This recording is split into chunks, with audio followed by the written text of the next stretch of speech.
Where do you witness God at work in your own life? Very good question, Beth. One of the first things that always point out to me in current times right now is seeing our first line responders and help people.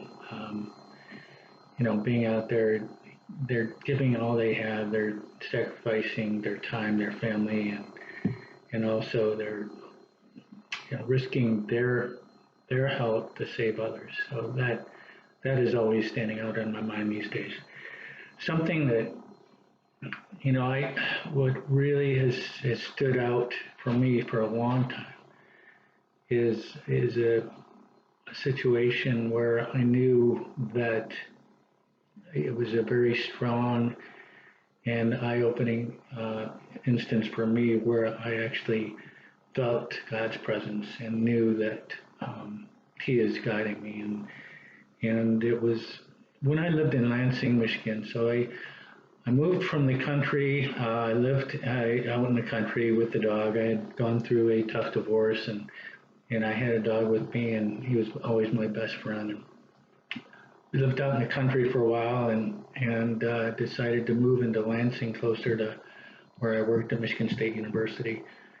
And we lived in a small neighborhood, but right across the street there was a very large park.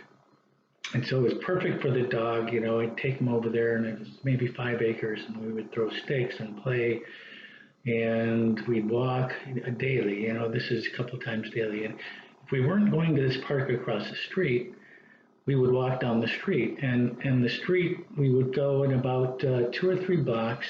We would turn around and come back, and for about 2.5 years, those were our walking points across the street to the park, and then down the street 3 blocks, and we turn around and come back.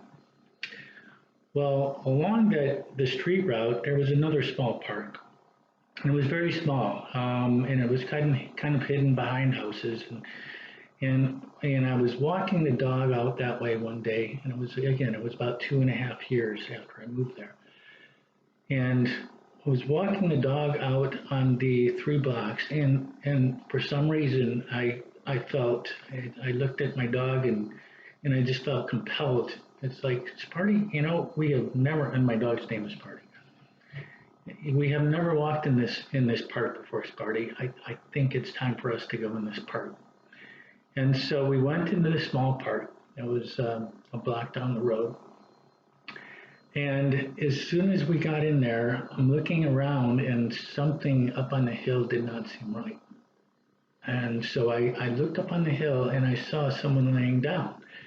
And at first, people like to lay down and sleep in parks. I understood that. But then I looked closer, and there was a shoe 10 feet away, another shoe 10 feet away, and you could tell where all the grass was rolled down, and there was a hat and a phone lying there. So my dog and I ran up to the hill to see what was going on, and sure enough, there was a young man. He was laying there face down, and he didn't look like he was breathing. And at that point, it's like, oh my gosh, something is seriously wrong with this young man. So I very carefully rolled him over and checked for breath, and it was coming very slowly, but it was coming out of foam coming out of his mouth, and it was very hard breathing. And I knew right away I had to get help. And so I saw his phone sitting there, and I right away called 911. And it turned out that he was having a seizure, and I saw the ambulance. I waited for him, and I talked to the people, and they said, is he breathing? And I said, barely. And so they kind of guided me as far as what to do while I was waiting. The fire department came, and sure enough, that they were able to get him on a board and take him away. And I'm sure it was a diabetes attack, but he must have been there for a long time. And at that point, they took him off the ambulance, and they said it was really great that you're there, that you were very there to help him. And then everybody left. And and as I was walking home, a car came by and said, "Was there an ambulance here?" I said, "Yes." And I explained the situation, and they said, "Well, that was our son. He had gone missing for about 2.5 hours. So we're really thankful for you." And at that point, I never heard from anybody again. But to me, it was just amazing that I just felt pulled into that part. It was after 2.5 years that very day. And I was telling a friend about this, a friend of mine in Lansing, and she probably is a little bit smarter in certain areas than I am. And she said, Chris, she said, God talks to us all the time. He's always talking to us. And she said, you listen to him. You listen to him this time. And that's what happens when you listen to God.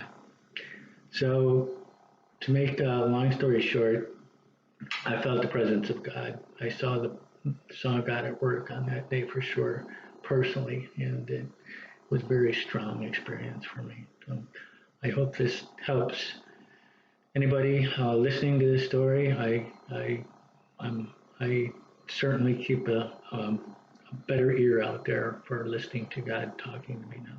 So thank you very much. I'm glad I had the opportunity to share this with you.